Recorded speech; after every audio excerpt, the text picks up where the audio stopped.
வணக்கம்.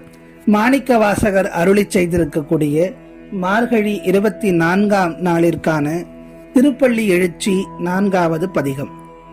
இத்தனை பதிகங்களாக இயற்கையோட வர்ணனையை சொன்ன மணிவாசகர் இப்போது ஆலயத்திற்குள் சென்று அங்கே நடக்கக்கூடிய விஷயங்களை எல்லாம் சுட்டிக்காட்டி இறைவன் தன்னை ஆட்கொள்ள வரவேண்டும் என்று வேண்டுகிறார். முதலில் பதிகத்தை பார்த்துவிட்டு வரலாம்.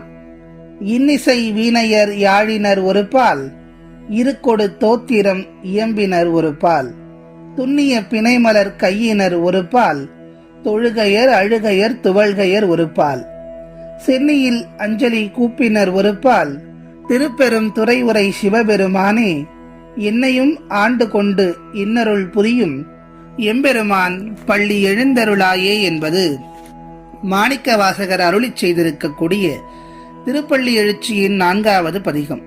வரிக்கு வரியான விளக்கத்தை பார்க்கலாம்.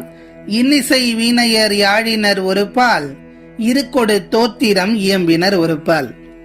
மாணிக்க வாசகர் இப்போது ஆலயத்திற்குள்ளே செல்லுகின்றார். அந்த ஆலயத்தினுள் பக்தர்கள் எவ்வாறெல்லாம் இறைவனை வழிபட்டு கொண்டிருக்கிறார்கள் என்ற நிகழ்வை இங்கே நமக்கு வர்ணித்து காட்டுகின்றார். இன்னிசை வீணையர் யாழினர் ஒரு பால் என்று மார்கழியினுடைய சிறப்பான அதிகாலை பொழுதில் வீணையை வாசித்தபடியும் யாழை வாசித்தபடியும் அன்பர்கள் சிவபெருமானுடைய பக்தியிலே லயத்து இன்பம் பருகுகிறார்கள். அவனை போற்றுவதற்காகவே ரிக் யசுர் சாம அதர்வன வேதங்களால் வணங்குபவர்களும் இங்கு கூடியிருக்கிறார்கள். அவர்கள் மட்டுமல்ல, அழகு தமிழில் பதிகங்களை பாடுவோரும் ஒரு புறம் குழுமி இருக்கிறார்கள் என்று சொல்லுகின்றார். சரி, இவர்கள் மட்டும்தான் இருக்கிறார்களா? இன்னும் சிலர் இருக்கிறார்கள். அதை அடுத்த வரிகளில் சொல்லுகின்றார். துண்ணிய பிணைமலர் கையினர் ஒரு பால், தொழுகையர் அழுகையர் துவள்கையர் ஒரு பால். உயர்ந்த மந்திரமான நமச்சிவாய மந்திரத்தை நெக்குருகி ஜபித்து கையில் மலர் மாலைகள் தாங்கி நிற்பவர்களும் இங்கு இருக்கிறார்கள். எலும்பே உருகும் வண்ணம் சிவபெருமானை தரிசித்து கண்ணீர் மல்க பிரார்த்திப்போரும் அவனுடைய திருவடிகளை கண்டதுமே மயங்குபவர்களும் இங்கு கூடியிருக்கிறார்கள். அழுது புரண்டு இங்கே துவண்டு போய் விடுவது என்பது துக்கத்திலோ கவலையிலோ அல்ல.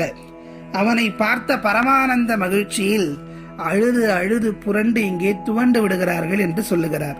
அடுத்ததாக, சென்னியில் அஞ்சலி கூப்பினர் ஒரு பால், திருப்பெரும் துறை உரை சிவபெருமானே நீயே சரணாகதி என்று சொல்லி தலைமேல் கைகூப்பி கதறுவோரும் இங்கு ஒரு புறம் காத்திருக்கிறார்கள். இவர்களெல்லாம் இது எங்கே நடந்து கொண்டிருக்கிறது? திருப்பெருந்துறை என்று சொல்லக்கூடிய ஆவுடையார் கோவிலிலே எழுந்தருளி அருள் செய்யக்கூடிய ஆத்மநாதர் ஆலயத்திலே இது நடந்து கொண்டிருக்கிறது. அப்படிப்பட்ட திருப்பெரும் துறை உரை சிவபெருமானே என்னையும் ஆண்டு கொண்டு இன்னருள் புரியும் எம்பெருமான் பள்ளி எழுந்தருளாயே.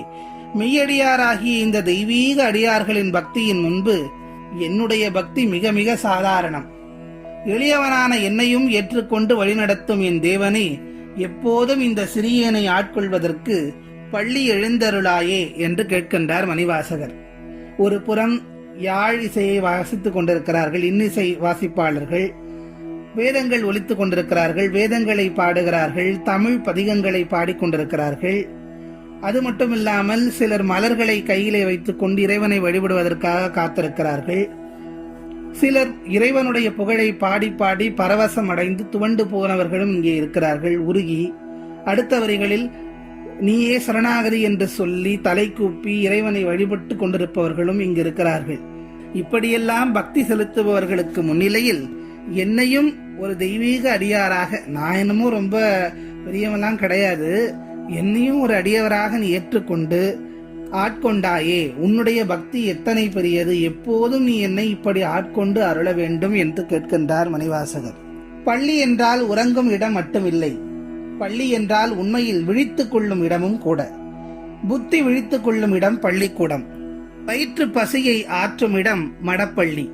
எப்போதும் உறங்காமல் இடைவிடாது இயங்கி வரும் ஈசன் இரவில் பள்ளிக்குள்ள செல்வது நம்மை ஆற்றுப்படுத்தத்தான் என்பதை உணர்ந்து கொள்ள வேண்டும். இறைவனை பள்ளி எழச் செய்வது நம்மை நாமே எழுப்பிக் கொள்ளத்தான். ஈசனை எப்போதும் நினைத்து கொண்டு அவனோடு மானசீகமாக பேசிக்கொண்டு இருப்பவர்கள் அநேகம். அவனை கொஞ்சுவதும் அன்பால் குலாவுவதும் அடியார்களின் வழக்கம். அவனுக்காக மாலை தொடுப்பது, உழவார பணிகள் செய்வது, பூசைகள் செய்வது எல்லாம் அவர்களுக்கு விருப்பமான செயல். ஈசனோடு எப்போதும் தொடர்பில் இருக்கும் அவர்கள் மிக மிக உயர்ந்த ஆன்மாக்கள். அவர்களை எந்த துன்பங்களும் அணுகுவதில்லை. ஈசன் இருக்கையில் எங்களுக்கு யாரோடும் தொடர்பு தேவையில்லை என்பதே மெய்யடியார்களுடைய நிலைப்பாடு. உண்மை இப்படி இருக்க எளிய நானும் ஏதும் அறியாமல் உன்னை வழிபட்டு என்னை ஆட்கொண்டு ஏங்கி நிற்கின்றேனே, இறைவா இது என்ன விந்தை என்று கேட்கின்றார் மணிவாசகர். உண்மையான அந்த அடியவர்களை ஏற்றுக்கொண்டதைப் போல் என்னையும் ஆட்கொள்ள வேண்டும் என்று கேட்கின்றார். எளிமையும் அடக்கமுமே இறைவனை அடைய எளிய வழி என்பதை இந்த பதிகத்தில் மணிவாசக பெருமான் நமக்கு உணர்த்துகின்றார். அந்த வகையில் அடக்கத்திற்கு உதாரணமானவர் மாணிக்கவாசகர் என்று சொல்லலாம். ஈசனால் ஆட்கொள்ளப்பட்டு அவரே குருவாக அமைந்தும் கூட மாணிக்கவாசகர் கொஞ்சமும் ஆணவத்தை கொள்ளவில்லை. ஞானமடைந்த ஆத்மா எப்படி ஆணவத்தை கொள்ளும்? பல பாடல்களில் தன்னை நாயேன் என்று விழித்துக் கொள்ளுகின்றார் மணிவாசகர். அடியவர்களில் தலைமையாக இருக்கக்கூடிய மணிவாசகர் ஆயினும் அவர் தன்னை பொய்யடியார் என்றே பல இடங்களில் அடையாளப்படுத்தி கொண்டு ஈசனை சரணடைகின்றார். இந்த பாடலின் மூலமாக மாணிக்கவாசகர் நமக்கு உணர்த்த வருவது என்னவென்றால், இறைவனை வழிபடும்போது தான் என்ற ஆணவம் இருக்கக்கூடாது. அந்த ஆணவத்தை விட்டொழிந்து இறைவனே கதி என்று சரணாகதி அடைந்தால் இறைவன் நமக்கு முக்தி நலப் பெற்றை வழங்குவான் என்பதை இந்த பாடலின் தாத்பரியமாக சொல்லி நம்மை எல்லோரையும் இறைவனிடம் சரணாகதி அடைய அழைக்கின்றார் மணிவாசகர். மீண்டும் நாளைய திருப்பள்ளி எழுச்சி பாடலில் சந்திப்போம். வணக்கம்.